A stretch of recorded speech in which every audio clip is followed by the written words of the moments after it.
तो hello friends, कैसे हैं आप लोग। आपका फिर से स्वागत है हमारे चंदर ब्लॉग में। आज मैं एक नई कहानी लेके आया हूँ जिस कहानी का नाम है हाथी और सियार। चलिए शुरू करते हैं आज की कहानी।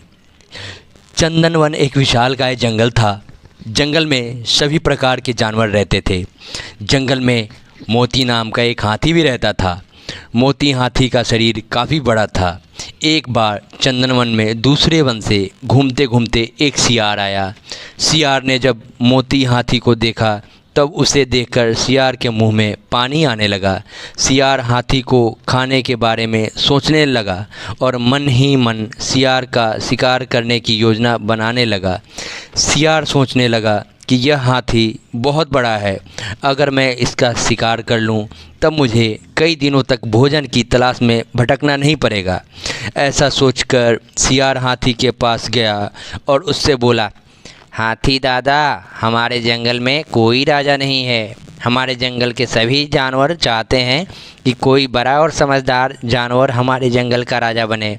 आप बड़े और समझदार दोनों हैं, क्या आप हमारे जंगल का राजा बनना पसंद करेंगे? सियार की बात सुनकर हाथी खुश हो गया। उसने राजा बनने के लिए हाँ बोल दिया। इस पर सियार ने हाथी को अपने साथ चलने के लिए बोला। हाथी राजा बनने की खुशी में झूमते हुए सियार के साथ जाने के लिए तैयार हो गया। सियार हाथी को ऐसे तालाब में ले गया जिस तालाब में दलदल था। हाथी राजा बनने की खुशी में इतना मस्त था कि वह बिना सोचे तालाब में नहाने उतर गया। जैसे ही हाथी दलदल वाले तालाब में उतरा, हाथी के पैर दलदल में धंसने लगे। उसने सियार से बोला, तुम मुझे कैसे तालाब में ले आए? मेरी मदद करो, मेरे पैर दलदल में धंस गए हैं। हाथी की बात सुनकर सियार ज़ोर ज़ोर से हंसने लगा और हाथी से बोला, मैं तुम्हारा शिकार करना चाहता था, इसलिए मैंने तुमसे राजा बनने की बात झूठ बोला। अब तुम दलदल में फंसकर मर जाओगे और मैं तुमको अपना भोजन बनाऊंगा। सियार की बात सुनकर हाथी की आंखों में आंसू आने लगे। उसने बाहर निकलने के लिए बहुत कोशिश की। बहुत बार सियार से बाहर निकलने की विनती की, लेकिन सियार ने उसकी कोई मदद नहीं की और हाथी कुछ देर के प्रयत्न के बाद मर गया।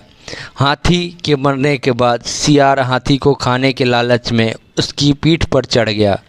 हाथी को खाने के लालच में सियार यह भूल गया कि वह भी हाथी के साथ दलदल में नीचे जाता रहा और अंत में सियार भी हाथी के साथ धीरे धीरे दलदल में फंसकर मर गया। तो दोस्तों, इस कहानी से हमें ये शिक्षा मिलती है कि जो दूसरों के लिए बुरा करता है उसके साथ भी बुरा होता है। इसलिए हमें जीवन में कभी भी किसी के साथ बुरा नहीं करना चाहिए। अगर हम किसी के लिए बुरा करते हैं तब हम भी अपने साथ ऐसा होने के लिए तैयार रहना चाहिए, क्योंकि बुरे कर्म का फल हमेशा बुरा होता है।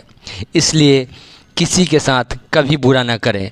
आपको हमारी ये कहानी कैसी लगी और आपने इससे क्या सीखा, हमें कमेंट करके ज़रूर बताएं और हमारे चैनल को सब्सक्राइब करें, लाइक करें, शेयर करें। धन्यवाद।